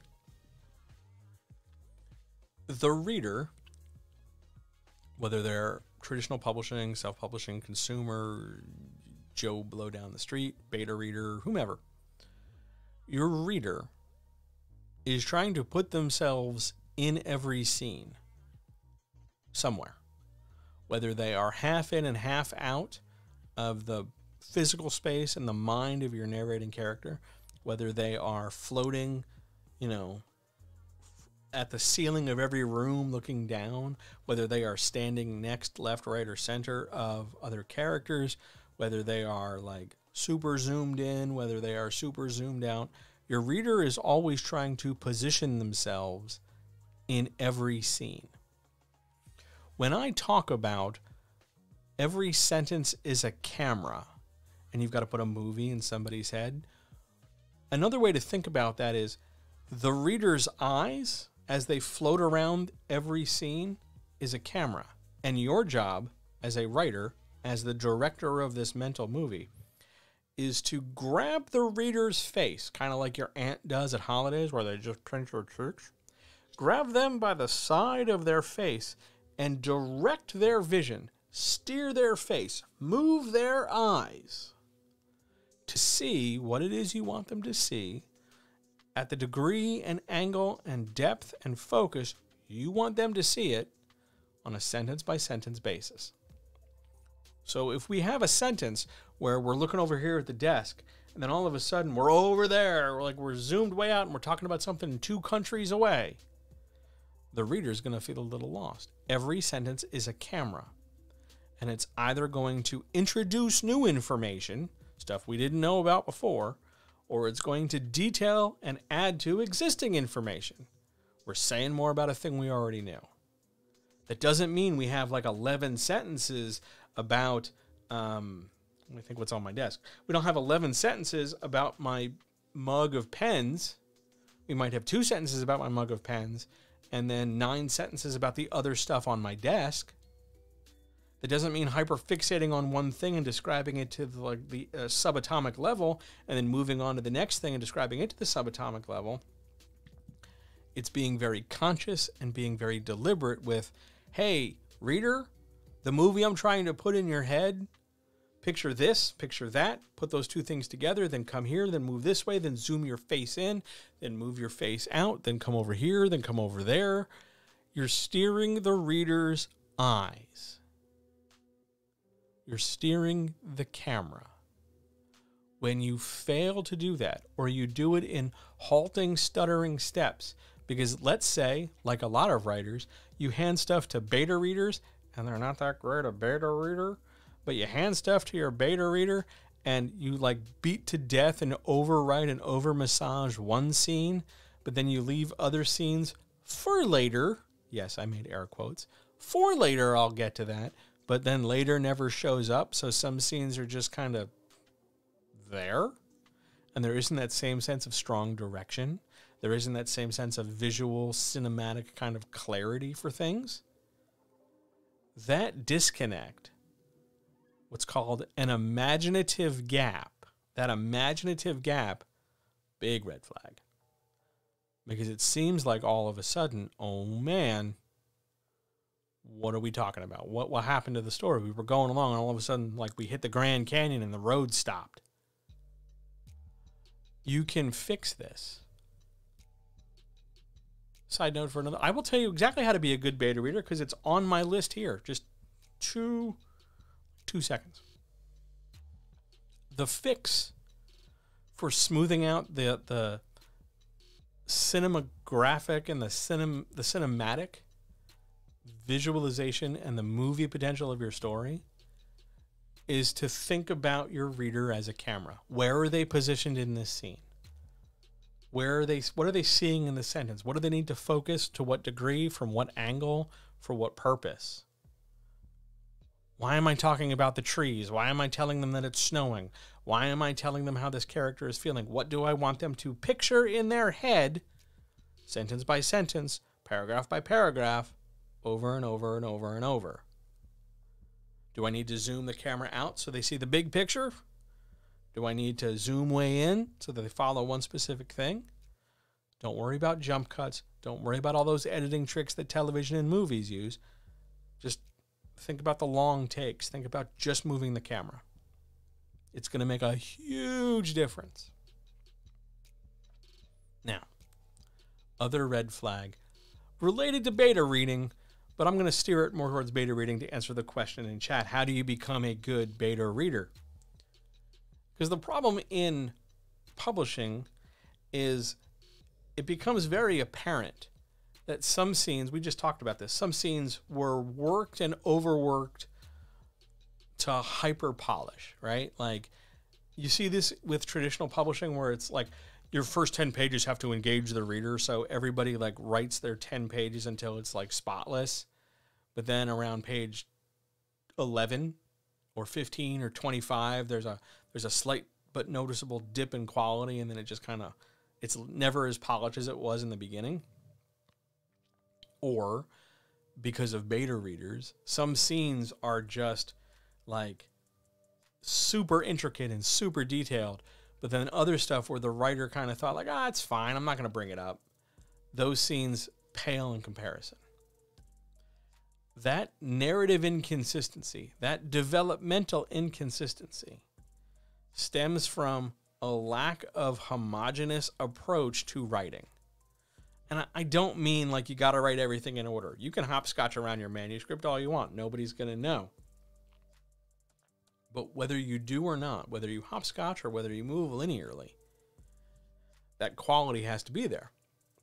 It has to sound like we can't really tell it was written on different days in different orders. It has to be this one contiguous, unbroken chain of things, one to the next, to the next, to the next. Beta reading, or ideally, and getting an editor on top of that, can help smooth that stuff out. Hide some of those seams.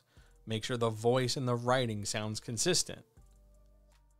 Make sure the details are consistent. Make sure the structure feels the same way. Make sure the pacing, we're going to talk about pacing in a second. Make the pacing okay. But few things can absolutely train wreck a manuscript like a bad beta reader. A bad beta reader usually, because the realm of bad beta reader is pretty big, but let's put it this way, a frequent problem with beta readers is that the advice, big air quotes there, the advice they're giving can generally be prefaced with, if I were writing this story, I would ... and then they give their advice. Any advice that you can take and immediately attach, if I were writing, I would ... is advice you can just completely discard. Because there's not necessarily a narrative basis or a narrative benefit to it. It's somebody's opinion. You know, if I were writing it, what I would do is I'd have the love triangle. Okay, great. Write your own story where the love triangle debuts 5 scenes earlier. If I were writing it, I'd have an extra dog. Okay, great. Go write a story where you have an extra dog. One of the hallmarks of a good beta reader is being able to divorce your personal opinion and preference away from the feedback you're giving. A good beta reader is somebody who brings some kind of experience as a writer, independent of their opinions of writing, but brings their experience as a writer, as somebody who has written scenes, who has tried to write dialogue like that, who has tried to write an action scene, who has tried to write this moment or write something similar. And they can bring that experience and articulate that experience to another writer without it sounding like, I'm better than you and I'm going to tell you how to do a thing. And if you don't do it, I'm going to be petty and hold a grudge because I'm a person on the internet. That's the situation you want to clearly stay away from, because a bad beta reader, especially a very vocal bad beta reader, can really punch holes in a writer's confidence as well as a writer's structure. By always flagging things, by always bringing things up, they make a reader kind of sit there and go, I don't know if it's any good. I don't know. I should hold off. I should slow down. I should change it. And that's why we don't only go to beta readers. And that's why we don't blow off the professionals. Because ideally, the professional can divorce their opinion from the educational point they're trying to make. I can sit there and look editorially and go, the best thing for the story, the best thing for this moment is this kind of event. Even if I personally, if I were writing it, I wouldn't go anywhere near that event with a 10-foot ball. As a beta reader, you need to be able to take your opinion out. And you need to be able to speak to what services the story and what helps it succeed based on what the writer is doing. Now, maybe that means you have to ask a question like, what are you trying to do in this scene? Because honestly, you should be asking that question a lot as a beta reader. Because if the majority of your feedback as a beta reader, or the majority of feedback you're getting from a beta reader, is opinion or like real flaccid opinion, like it's nice, I like it, you are harming your writer. You are making this job infinitely harder. I always tell writers, when they're going to engage beta readers, have questions ready. Take 10 minutes, come up with a couple questions. Hey, did you like chapter 11? Who do you think the antagonist, even if it sounds like you're giving them a quiz in 5th grade, what did you think of the antagonist? Do you think the plot was clear from chapter 22 to chapter 26? When fill in the blank story event happens, how did you feel? What do you think were the 3 best moments for this character? Yeah, we're trying to turn this away from the kind of superficial, nonsensical, bland, dull opinion and turn it into something critical. Because a beta reader is a first-line reader of your story. They see your story before, presumably, a purchasing, reviewing reader would buy your story, right?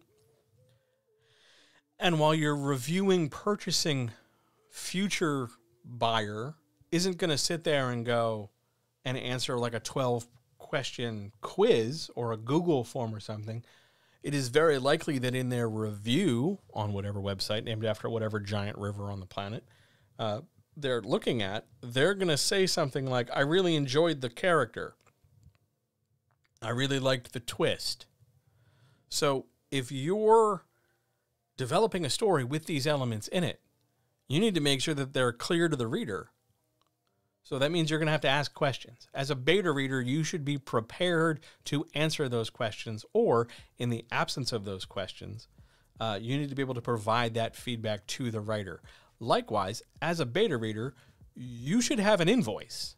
You should say, yeah, I'll totally do your beta reading for you, but it's going to be like $20. It's going to be $40. It's going to be $25 an hour. It's going to be, can you watch my kids for an hour? Can you, let me borrow your CD collection. I don't know. Do people still have CD collections? You should get paid for your work, because it's work, because this is part of the publishing process. Everybody else in the publishing process gets paid at some point. Beta readers shouldn't be exempt from that. But beyond that, the best skill you can do, what we already talked about, was yanking your opinion, tearing your opinion away, and just talking about the substantial, how to improve the writing stuff. A beta reader is not a copy editor. It's not on you to catch commas and figure out, like where the semicolon goes or which dash to use. Dude, I don't know if they still have Discman, whatever. I don't know. I have a Discman, but I'm old. I got CDs. There's a whole room full of CDs on shelves. I don't know what the kids are down for these days. I grew up in a time of, Napster, Share Bear, and torrents. I don't know what the kids are doing. I feel old already. I've been feeling old. I'm wearing a cardigan today, for Christ's sake. What do you want? Whatever. CDs. Mow your lawn. Do something. Pay your beta readers. But you divorce your opinion away. And you talk about what's going to help the story based on where the reader's trying to go. Do that and you will be a much sought after beta reader. Minus the copy editing, because, no, it's totally fine. You forgot about the cardigan. It's a nice cardigan. It does not have elbow patches. It's just a straight up cardigan. Like a Kurt Cobain kind of cardigan.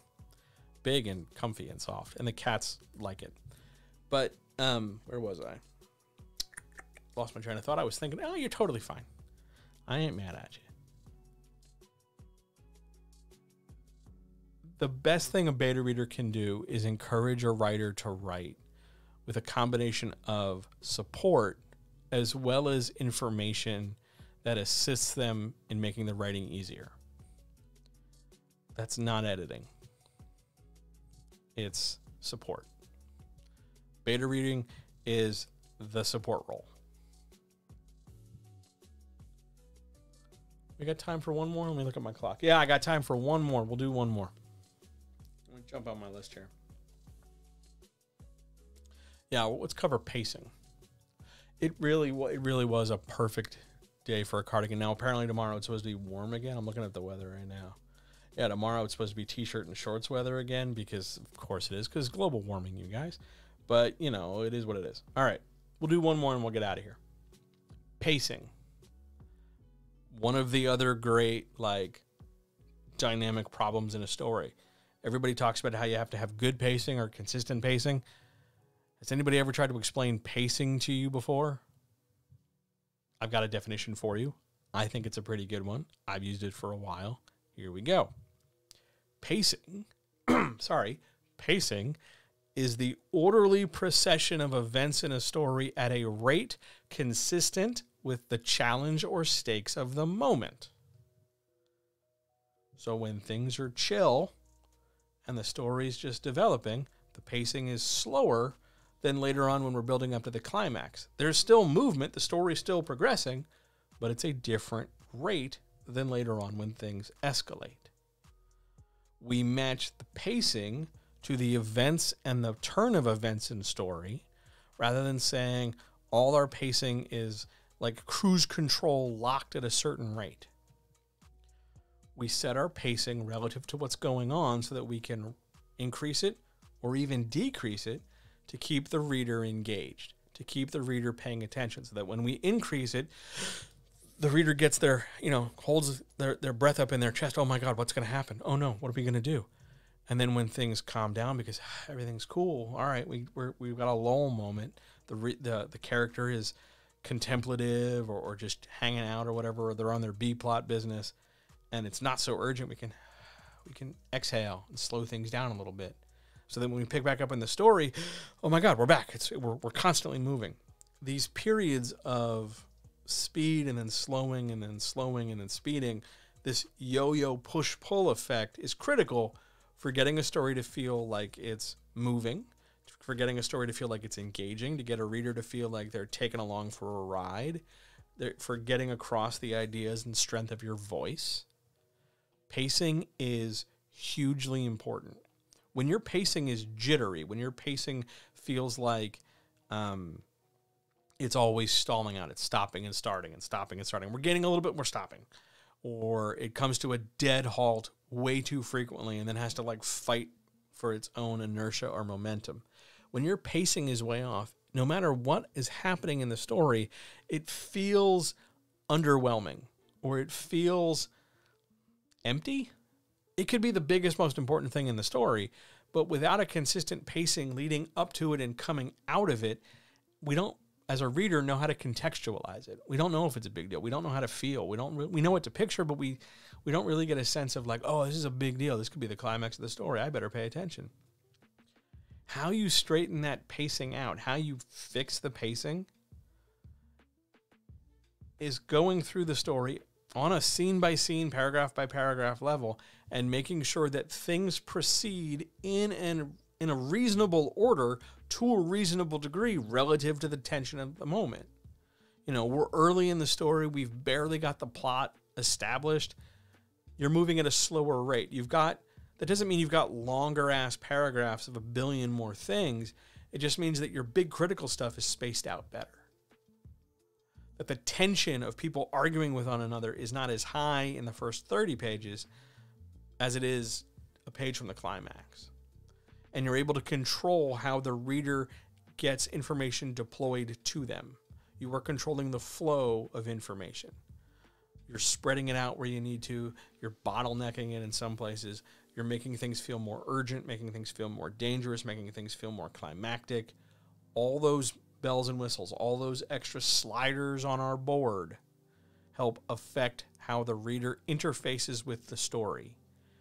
Pacing helps a book feel like a book the same way that a voice helps a book feel like a book and not just a thing being told to us crisscross applesauce on our carpet square. If you're struggling with your pacing, the easiest do-it-yourself DIY kind of fix is to put your scenes on individual note cards and then spread them out across a desk or a table and see if you're orderly, you're moving from one scene to the next, to see if you're missing a scene, or see if you're skipping over a scene, or see if a scene is underdeveloped and could be established more, or if you've bloated everything and you need to pare it back. Beyond that, pacing is almost always better established by somebody else's determination.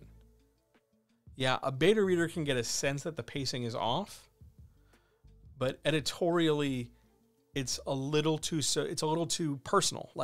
My solution for me with pacing is not going to be my solution for her with pacing. Yeah, it still might include cutting or expanding certain things, but it's not always universal. It's not always 2 cuts and 2 expansions. It's everybody gets their own bespoke approach to pacing. Over time, as you both write more drafts and write more things, you'll get a better sense narratively and authorially via voice as to how you want to pace things. And you get better with it over time, just like voice, just like dialogue, just like crafting world building, just like tying characters up, just like building plots.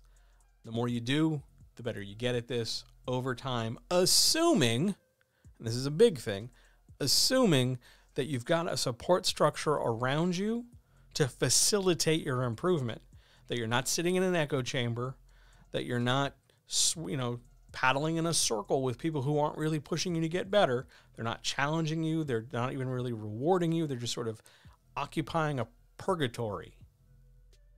You need around you as a writer an atmosphere and a supportive education and encouragement to facilitate you pushing forward, even on the hard goals. If you're not getting that, go find it somewhere else. Either advocate for it in the communities you're already a part of, or actively go seek a community where you will benefit from it. You don't necessarily just have to stick in one place because, you're sticking with who brought you to the dance. It's okay if you grow. It's okay if you grow and other people don't, and you get to and need to move as a result. It's fine. It's really okay. It happens all the time. Those, for the most part, complete my list. Yeah, I'm good. We still got 5 minutes. Are there any questions? Else we'll be out of here a little bit early, and we'll call it a night. Questions, comments, issues? Thank you so much, by the way, for sticking around and checking this out. If you're not already following, feel free to, and you're watching on Twitch, feel free to follow. If you're checking this out on YouTube, please feel free to click the subscribe button. These things are all free. If you feel like subscribing on Twitch, you are more than welcome to. It is a low price, comparable to, a regular snack. It would really help. It helps me keep the lights on, as does following for free or subscribing to the YouTube channel. It helps me track and know what's popular and know what to talk more about and know what to talk less about.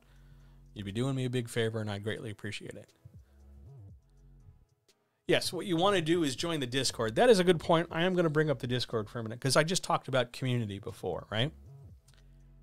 If you're looking for a community of writers who will both support you, educate you, and push you forward, and act like an actual group, not just like people who join a Discord or whatever and then sit there, because that's not how this works. Because I don't want you just to sit there. I want you to do stuff. The best thing you can do is go join the Discord. Here's how you join the Discord. I'm going to put the command in chat because I found out I can do this. And I get to be nerdy for a minute. All right. If you go to the Patreon, patreon.com/JohnHelpsYou, create. Patreon.com/JohnHelpsYouCreate. $2 a month, which literally helps me buy medication, cat food, and pays the electric bill. $2 a month gets you access to the Discord, where you can communicate to actual writers writing actual things. Published authors, not yet published authors, famous people, not so famous people yet. All different kinds of people making all different kinds of art and stories.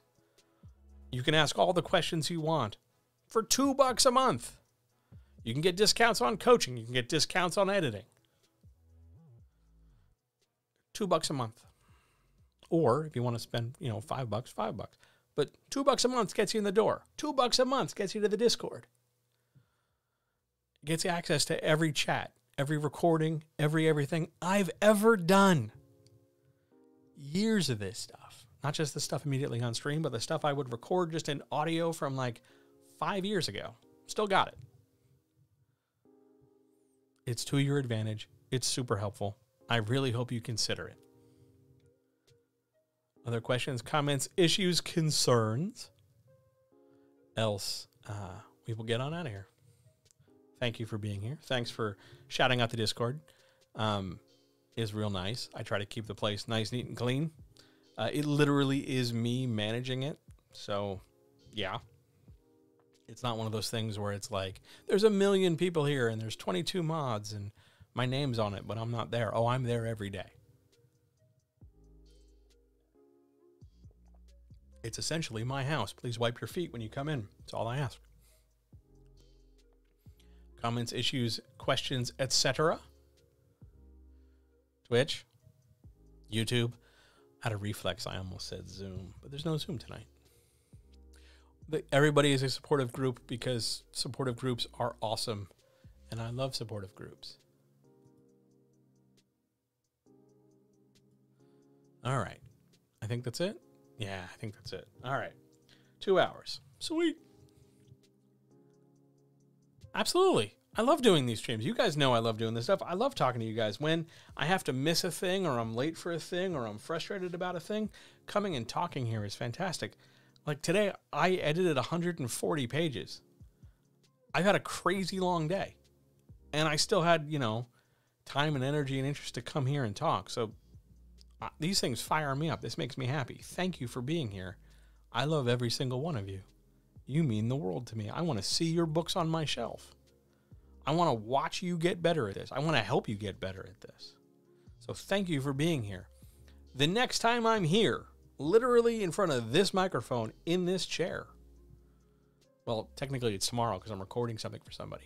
But the next time I'm here streaming will be Wednesday. This coming Wednesday, October the 20th at 7 p.m. Eastern for the weekly Writers Chat. Something I'm still trying to come up with a better name for, but it is what it is right now. If you don't know what the Writers Chat is, I answer about a dozen questions, plus the questions of those people in chat about literally any kind of creative thing in the world.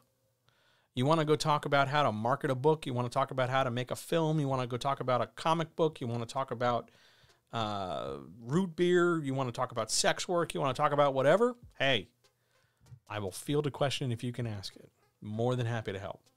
Until then, please, please, please take good care of yourself. Know that I love you. Know that I care about you. I want you to be happy. I want you to take good care of yourself and believe in yourself. And remember, if you think no one else does, remember that I do. And if you have any questions, anytime, YouTube, leave them in the comments down below. Twitch people, leave them here. I do check this chat. Discord people, come on, it's Discord. You can leave me a question all the time, and I'm happy to answer. If you have any questions, please ask. It's the only way we're going to get better at all this stuff. Take care of yourself, take care of other people, and I will talk to you guys very, very soon. Because I didn't have any air horns the rest of the time, so I saved them for now. All right, I'll see you guys on Wednesday at 7 p.m. Eastern for the Writers Chat.